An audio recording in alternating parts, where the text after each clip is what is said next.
RFI, France 24, présente...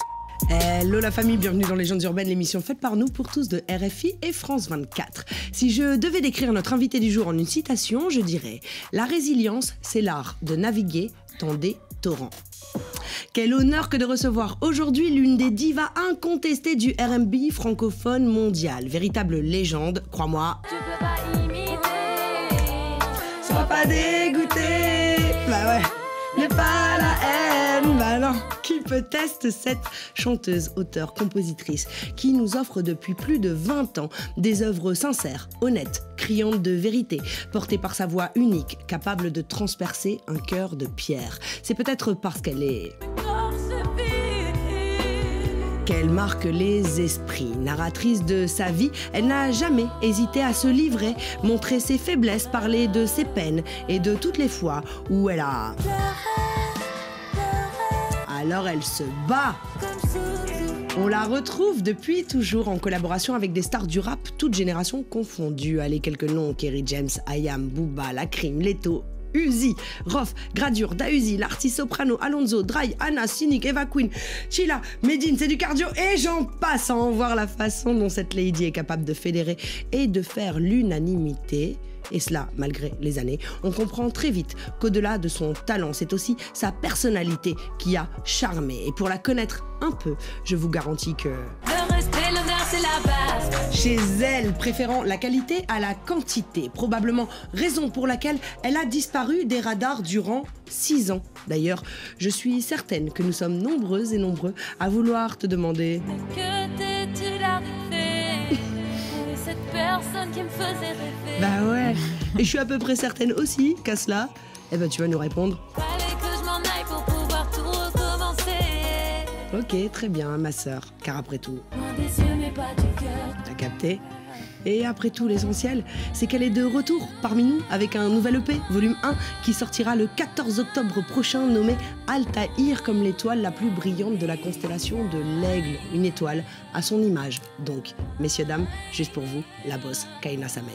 Écoute ça. Nous sommes transportés dans une autre dimension, dans un univers fait non seulement de paysages et de sons, mais aussi d'esprit. Bon, c'est le moment où il faut être attentif. Juliette Fievet et ses invités vont vous raconter leur légende urbaine. La fin on la connaît, au mal je suis abonné, t'entends plus ton téléphone sonner. Solo et scellé, leur donnez plus jamais. Depuis le début je savais, leur cœur n'aura caché le soleil. J'ai perdu le sommeil, au bord du vide j'ai pas perdu le nord. Pardon maman, des fois je m'en veux à mort. Ils ont promis, n'ont pas tenu parole. J'ai trouvé la ce fort que chez la daronne.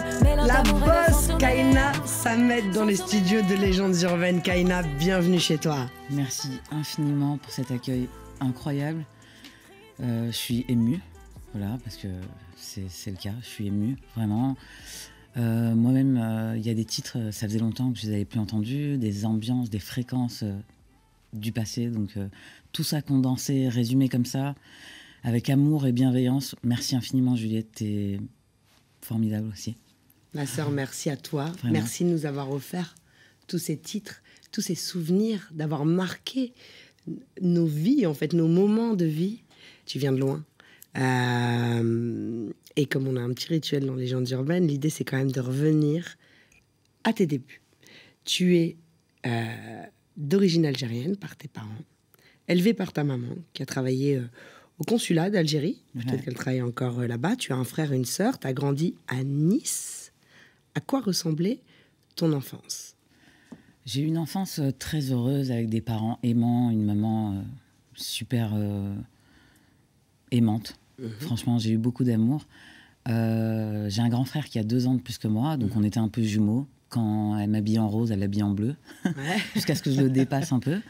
Ensuite, j'ai eu ma petite sœur Karima, et franchement, une enfance plutôt heureuse. C'est à l'adolescence où ça s'est un peu corsé, tu vois. Mhm. Parce que, je sais pas, je suis rentrée dans une espèce de rébellion. J'avais besoin de liberté. Et j'ai découvert la musique et ça m'a fait sortir de chez moi, aller à la rencontre des autres. Et l'art, l'écriture, la composition, la musique, d'une manière générale, m'a sauvé de ce mal-être. J'avais besoin de mettre mes émotions quelque part et ça a été la musique. Tu as été élevé par ta maman. Ouais. Ton papa est décédé, paix à son âme. Tu lui as dédié une chanson.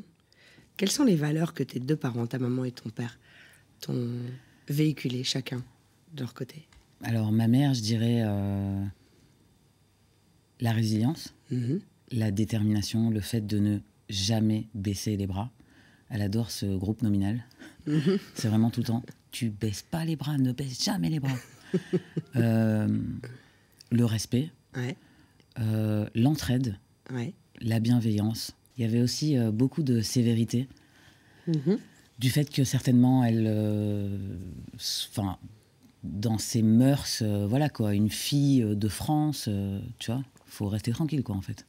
Donc ça m'a un peu masculinisé, je crois. Linisé peut-être. Et je suis devenue un peu garçon manqué un peu. Parce que je voulais pas qu'on voit que j'étais une fille en fait. Donc beaucoup d'amour. Mon papa, il m'a donné beaucoup d'amour et j'avais plus l'impression que c'était moi un peu sa maman un peu. Ok. Tu vois, c'était plus ce genre de rapport-là. Mais toujours le goût de la liberté. Je me rappelle que quand je chantais, je lui disais « Papa, te rends compte si un jour j'ai chanté sur une scène ?» Alors que ma mère me disait « Reste ici, personne ne va aller chanter. » Lui me disait « New York même !» Donc j'ai gardé ça, tu vois. C'est formidable. Mon père, il a vu New York pour moi. Yes. Donc, ouais, ça reste. Ouais, mais ça porte. Ouais. Ça porte. Tu lâches tes études commerciales. Ouais. Tu commences la musique dans ta région, tu rencontres Ayam, puis Cut Killer, puis Abdel. Enfin voilà, il se passe plein de choses. Et tu fais ce titre, Ma Destinée. Ouais. En 2002. C'est un raz de marée. Ouais. 20 ans précisément plus tard, on te retrouve au Stade de France avec Booba. Comment tu vis ce moment? Franchement... Il y a 20 ans et le stade. Ok. Dans l'ordre que tu veux. Alors, il y a 20 ans, dans l'ordre chronologique des choses, mon producteur me dit « Il y a Booba qui veut faire un son avec toi. » Je rigole. Parce que je suis fan de rap français. Et que même si j'habite à Nice, je suis abonné à Passe-Passe, je reçois mes cassettes, je suis à fond, Time Bomb, Lunatic. Passe-Passe, c'était en fait un des producteurs de mixtape, bien sûr. Thibaut de Longjuil, Passe-Passe, je crois, si je dis pas de bêtises. Passe-Passe, 360, c'était des mixtapes en fait avec... Non mais c'est important parce que pour la culture en réalité... Bien sûr. Passe-Passe, même Cut Killer qui faisait aussi ses compiles, c'était ouf. C'était ouf parce que t'avais l'impression d'être dans un microcosme de gens passionnés, de spécialistes. Moi j'étais solo, perché dans mon coin, mais j'étais au courant, j'étais vraiment passionné quoi. Enfin c'est toujours le cas, mais rap français je suivais à fond. Donc il me dit ça, bon, vraiment j'ai le sentiment que c'est une blague. Mais il se trouve qu'il poursuit et il affirme, non mais c'est réel. Je fais bon, incroyable. Je reçois le son. J'ai Cop au téléphone. Il m'envoie le son. Bah voilà, ouais, si tu pouvais faire le refrain et tout. Mais moi, à l'époque, j'avais la hantise d'être la meuf à refrain. Tu vois? Et du coup, je dis très, très librement à Cop, ok, je viens, mais est-ce que je peux faire un 8 mesures, un petit couplet quelque part et tout? Il m'a dit carte blanche, fais ce que tu veux. J'ai dit ok. Là, j'ai pas dormi pendant 2 semaines. Ouais, tu m'étonnes. La pression. La pression, mais quel couplet? J'ai écrit le couplet de Maïve, je crois. Et le truc sort et ça pète de fou. Ça devient fou ce titre. J'ai dit Ma Destinée à plusieurs reprises, c'est Destinée. Ouais, le Destinée, titre, ouais. En l'occurrence. Et du coup, 20 ans plus tard, Stade de France, 80 000 personnes, c'est 80 000 cœurs qui vibrent ensemble, 80 000 histoires personnelles. Oh, tu vois, l'époque du collège, du lycée, que sais-je. C'était un moment Nutella. Incroyable. Incroyable. T'enchaînes, Ouais. la résilience, Ouais. tu appliques tous les préceptes que ta maman t'a enseignés et transmis. Exact. Elle te dit quoi quand elle voit que tu réussis comme ça et que ça cartonne? Elle a toujours peur ou elle te dit vas-y ma fille? Elle me dit vas-y ma fille, mais ma mère elle aura toujours peur hein, de toute façon. Une maman c'est toujours inquiète. Mais là elle voit que on lui dit dis donc ta fille elle chante bien, hein. C'est pas mal et tout. Hein. Tu vois donc et je vois qu'elle est un petit peu plus fière de moi même si elle me le dit pas directement. C'est hyper important d'avoir cette validation. Totalement. Et moi je confirme, je te confirme vraiment. Coco, ma fille, je suis très fière de toi et de ta persévérance. Et surtout, ne baisse jamais les bras. J'ai toujours cru en toi, même si ton parcours fut sinueux. Je serai toujours avec toi, telle une bonne étoile. Je t'aime. Ta petite maman, maman Kaina, on vous embrasse. Merci d'avoir accepté de dire ce petit mot. Ma mère ici, c'est fou. Non. Je suis gâtée, vraiment. Toute mignonne avec sa voix et tout. Ouais, voilà, ma mère, c'est de guerrière. Elle est plus timide que toi. Hein. Ouais, je crois. Hein. Ah, Ouais. mais C'était important. Elle voulait participer. Elle a accepté de participer. Franchement, ça me touche vraiment. Et de rappeler fou, que laisse-moi accomplir mes rêves. Laisse-moi aller vers mes rêves. Guerrière, t'y es allée, quoi. Bah ouais, j'ai jamais compris pourquoi on devrait stopper les gens sur leur chemin. Je veux dire, moi, c'est tout droit, c'est là. Ça te convient pas, toi, t'es pas cap, toi, ça te parle pas, mais c'est moi, en fait. Tu vois? Du coup, c'est ça le message. À tout le monde, là, tous ceux qui nous regardent. T'aimes faire du pain, fais ta boulangerie. T'aimes coiffer, mais va coiffer. Tu veux monter sur la lune, Roule. Bah prends oui. tes dispositions et trace ton chemin, en fait, tu vois. Ton parcours n'a pas été simple. T'élèves ton enfant, t'es dans la musique, forcément dans la musique, il y a des hauts et il y a des bas. Ouais. Pour tenir 20 ans, il y a forcément des traversées du désert parfois. Bien sûr. Quels ont été les moments les plus difficiles pour toi et les épreuves les plus difficiles à relever?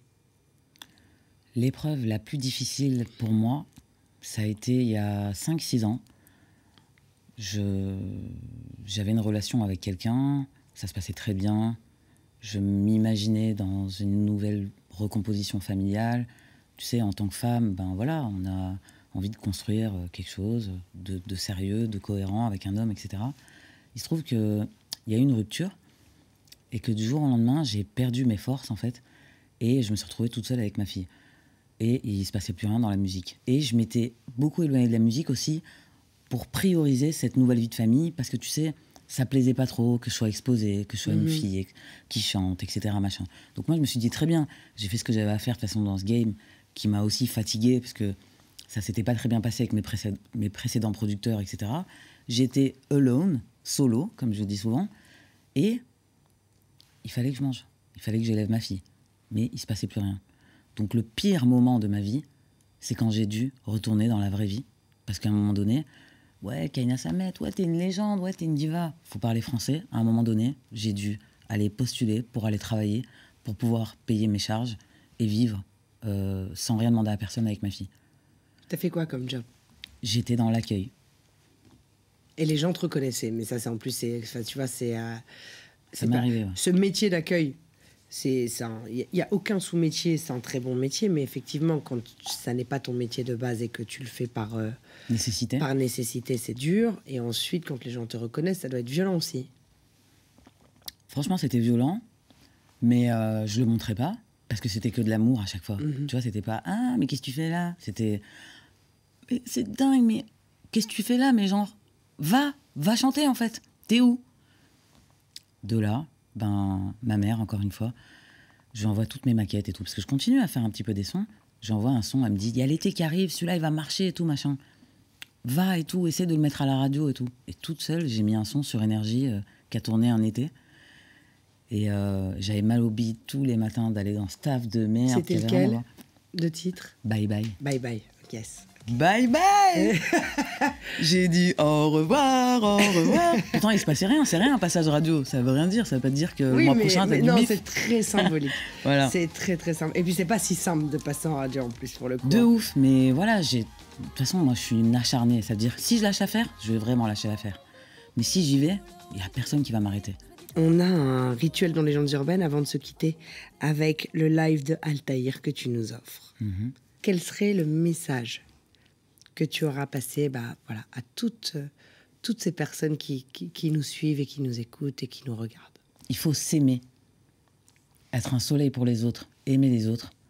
Et dans ce monde un petit peu fou qui part un peu dans tous les sens, la bienveillance, la compassion, l'amour, soutenons-nous les uns les autres dans nos projets, ouvrons la porte aux gens, faisons un sourire à un inconnu, des valeurs simples mais qu'on a malheureusement beaucoup perdues. C'est l'amour, toujours, qui l'emporte. Donc dans nos petites vies, chacun, où que vous soyez dans le monde, aimez-vous vous-même déjà, et aimons-nous vivants. Merci ma sœur, était Vraiment. ici, chez toi. Merci vraiment, beaucoup. vraiment. Merci. Et puis la famille, je vous donne rendez-vous sur YouTube, la chaîne YouTube. Alors abonnez-vous, cloche, tout ça. J'ai l'impression d'être influenceuse, tu vois, quand je dis ça. Mais c'est important parce C'est qu'en fait, important. on s'est dit plein de choses. Il y a la version longue de l'émission en intégralité. Et c'est vraiment important pour nous que vous alliez la voir parce qu'on s'est dit encore une fois plein de choses merveilleuses. Donc vraiment, rendez-vous sur la chaîne YouTube. Et puis rendez-vous évidemment la semaine prochaine, même heure, même endroit. Et en attendant, comme d'hab, paix, amour, lumière sur vous. One love la famille. One love Kaina. Totalement. Yeah. Mouah. Mouah. Merci beaucoup. C'est cool ma soeur, merci à toi. Merci vraiment. Ils essaieront de te piéger dès le départ. Les étoiles sont toujours cachées par le brouillard. Et dès que le ciel s'éclaircit,